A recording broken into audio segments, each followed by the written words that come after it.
thing back there. Yeah. Hey, you didn't blend in on the floor tonight, though. I'll tell you that. Played very, very well. Thank you. 24 Appreciate you. points in this one. Yeah. And after you got into foul trouble early, 2 quick fouls inside of 2 minutes, you got to go to the bench. How did you regroup and come back out and put together a huge second half? I just got into foul trouble, so I was there to support my teammates and staying positive always.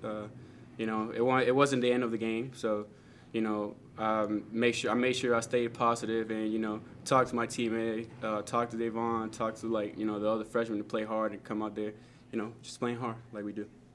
Davon must have taken that message to heart because in your absence, when this team needed a spark in that first half, boy, he sure provided it. He What did. did you see in his game tonight? I mean, he's a tough player, Of course, he's made for this talent out here, high major. He's just playing tough. Trying to be aggressive in offensive end and actually being defensive end too. He's an aggressive player, and we expect more from him too. What was the difference in this game? What allowed you guys to build that big lead? Toughness, defense, and just playing together. I think that's something we really did in the second half. We played together. We shared the ball a little bit more, and on defense, we struggled a little bit, but at the end, we kind of tightened up. So. What's it like going against a guy like Severe Wheeler? I mean, this is a guy who sets the table for his teammates. He's got a good handle, tough to guard, and you had to go up against him tonight. What's the toughest thing about playing against a guy like that? I feel like it's the height. Small players tend to be really fast, and they got a first quick step. And I feel like my first foul when I was trying to play defense on him, that really surprised me. So I had to make sure I tighten up on defense too. What did you do as a team to take him and keep him out of the paint in the first half of the game? It seemed like that really kind of threw off Georgia offensively as a team. Just tendencies. His tendencies. We took him out. He likes to go left, so we took that out, and we actually used our length. We're a really big team, and he's a small player, so we always give a hand or arm length distance, so he wouldn't drive us. We made him force a shot every time. Iverson, congratulations. Big individual game with 24. Great team game tonight, too. 1-0 in the SEC. I got to imagine that feels pretty good, right? Yes, sir. It feels pretty amazing. Phil. Thank you, Iverson. Joel, you can go ahead. Okay. Iverson, you talked about Davon there for just a minute, Yeah. but he come out tonight with his 13 points, as you were kind of in trouble there in the first half, Yeah. a little foul trouble. But, I believe that his career high, right? Career high? Yeah. Yeah, So, it's we career high. proud of him. We expect more from him, too.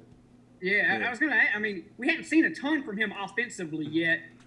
Is that what you think he ultimately will be for this team? Is a guy that can provide a little more offense? Absolutely. I mean, the first couple games are, not, off season. It's kind of tough, like non-conference games. Because I've been through that too. Like last year, coming from high school and going to college is a big transition. So, he just gained more and more and more comfort, and that's what we want from him, and we expect more, like I said. Okay, Paul, your turn. I can't hear him. You're mute. I think you're muted, You're Paul. mute. My bad, Iverson. There was a point in the second half where Georgia started heating up from 3, and Cameron and Davion and JD came in the game. It kind of got some defensive stops and added some offense. How big is that for the confidence of this team and this team's depth moving forward? Every team need, the players that come from the bench really energetic and trying to, do the stuff so they can see what we did wrong in the court, and when they come in, they fix their mistakes. So I'm really, really proud of JD, Cameron, and Davon, and all the people that come from the bench because, they bring the energy, and it's noticeable when they come in. Davion, how sweet was that to do in your home state? Can you say that again? Sorry. How sweet was that to do in your home state? Oh, it was real sweet. I feel like I've been trying to find myself all season, and I feel like that boosted my confidence a lot. It was a real good team win. We all put together to get our first SEC win of the season. Joel, go ahead. Davon, I think it was after a women's game here in Starkville one night. We were still sitting up there kind of writing, and we looked down there on the floor. I think you were putting in some late night work one night. I can't remember what night it was, but just how much have you been working lately offensively and getting your shot down and things? And of course, it came home. You know, it came home tonight to really benefit you and things. Just how much of a focus has that been for you lately to improve your offensive game? I work hard every night on my jump shot just to improve. I feel like to play this game at this level, you have to be a shooter. So just working on my jump shot, we got great managers and grad assistants. They help me a lot each and every night, getting in there late, just putting up a bunch of shots. So I feel like it's all paying off. Okay, we'll go ahead and go to Neil. You, Neil, and then after, if you have any questions, everyone can queue them up in the chat still.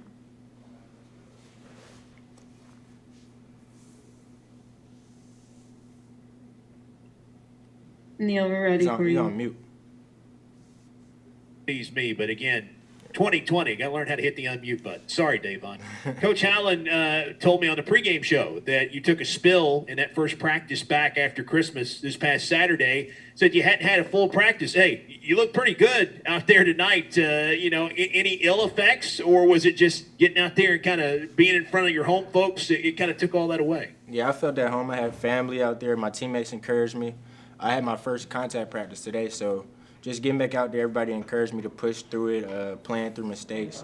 And I feel like it carried out real good in the game today, and I showed myself well.